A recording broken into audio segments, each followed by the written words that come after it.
You know, I've been sitting here for a while now looking at the sculpt I'm making, and I absolutely hate it. This guy, this little pumpkin dude, and it's like a phase that you go through, like the ugly phase, and it doesn't matter what art piece, it could be the greatest piece you've ever made, or the greatest piece you're ever making. Just hit like a certain point where you're just like, "Oh, I don't know how this is gonna turn out." But while I was sitting here looking at this and being like, I fucking hate it. Oh, sorry, I freaking hate it. I started looking at my other stuff that I've made that I have hanging up on my wall here. All this is what I've made. And especially that one, right there, that mask. And I'm thinking, you know, that's the very first mask I ever made. That one right there, that was the very first mask. And it's just latex and toilet paper. That's all it is. But it's curious to be looking at that, and then my eyes start to shift over to all the other artwork I've made over the years. I guess years, yeah. And a lot of them are finished. Some of them aren't, but a lot of them are finished.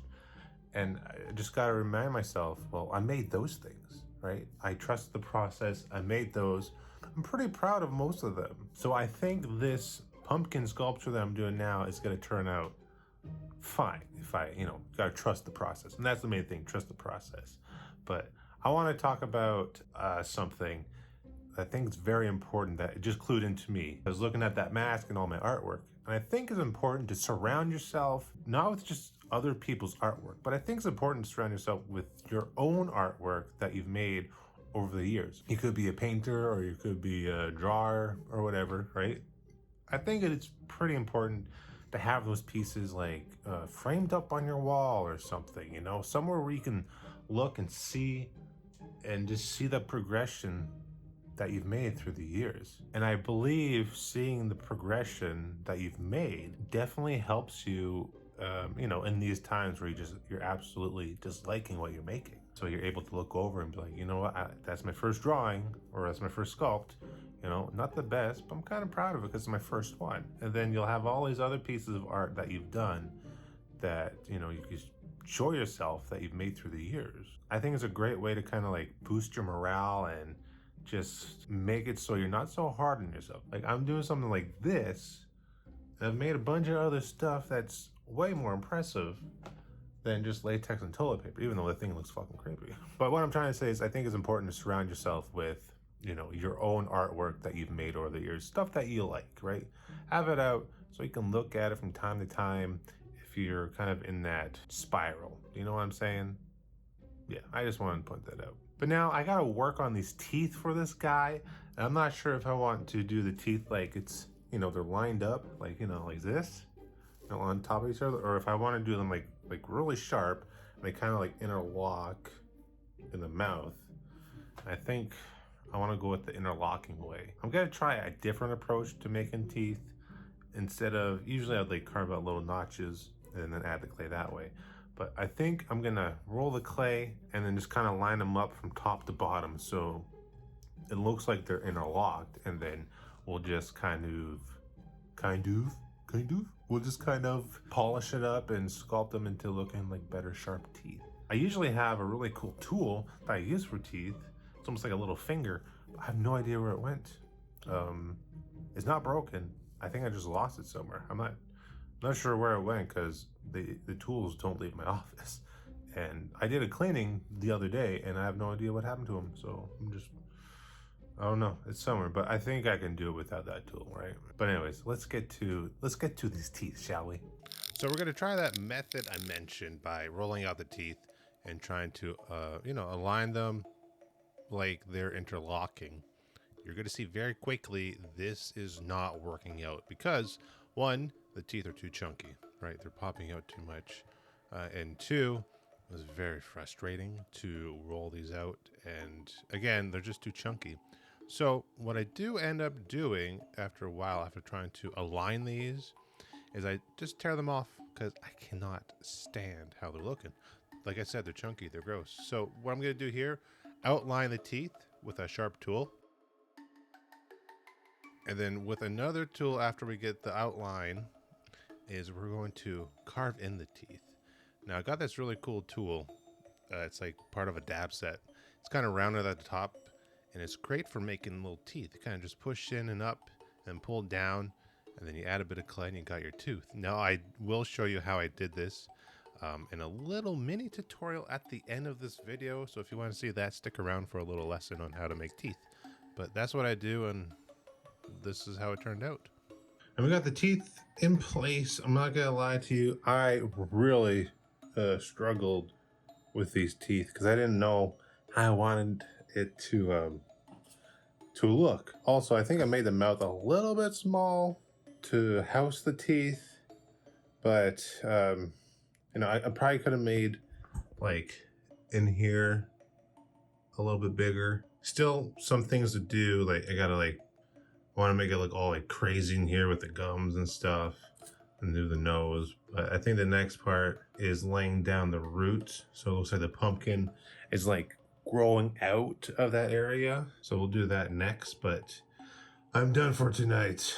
It's taking a lot of energy out of me, right? Just to get these freaking teeth in, but I'm liking how they look. I think it'll look better once we get the detail on everything. You know, we just gotta keep chipping away at it until I'm happy with it, right? So that's what we're gonna do. So really quickly, I just wanted to show you guys how I did the teeth. There's a pretty easy way to go about doing teeth and all that. It doesn't have to be scary, you know, because you know teeth can be difficult if you don't know what you're doing. So I'm gonna just kind of like plane off this, make it nice and flat. Just like that, just for our purposes. And so what you want, a really good tool, is a tool that's kind of like curved inside, right? You can kind of see how this curves on the top there. So that makes it really easy to kind of get in there and kind of round off the teeth, right? So what you want to do, let's pretend this is just the gums, right? The plain surface of the mouth. So what you're going to do with your tool, you're going to kind of just push in up in there and you kind of round it off and pull down, right? Get in there, because this is going to create where the gums are, like the tooth is coming out of the gums. So you're going to kind of round it off in there and then pull down. And then while doing this, you can either go with like a regular tooth, do canines, or you can do like, you know, try and figure out where this sharp tooth would go, like that, right? So you kind of have your outline of the tooth, and you can come back in here and just kind of try and round things off. Now, I'm not done yet. So after you kind of get this shape like that, you can kind of see how it's kind of going in there. Take some clay, and you just want to bulk it up, honestly. So you add a little bit of clay to the upper part, kind of like that, right? And then you're going to take your tool again, and kind of the same idea, push that clay up, and then try and round it off as you're kind of just following these lines like that. And if you want, you can add more, you know, a little bit more girth to it, like this. Come back in with your tool, smooth it out, the back of the tool, and you're just trying to shape it into like a tooth, right? It can be a sharp tooth, it can be a regular human tooth. You know, this works for either of those. Just like that. Now we got this nice sharp little tooth. And then of course, if you want to do it to make the gums, you're going to take a piece of little clay here, make a little doodle or little noodle, and you're just going to place that on top of where that tooth is going in. Now this is a little big, but we're going to get it down there. You're just going to place it above, like it's like the gum line, and just blend it in like that. Grab your tool if you can, and just gonna blend that in like so. Boom. And you got your tooth, the gum. And of course, you know, you go, I usually leave the gums till last until I get the teeth, I should say, all done.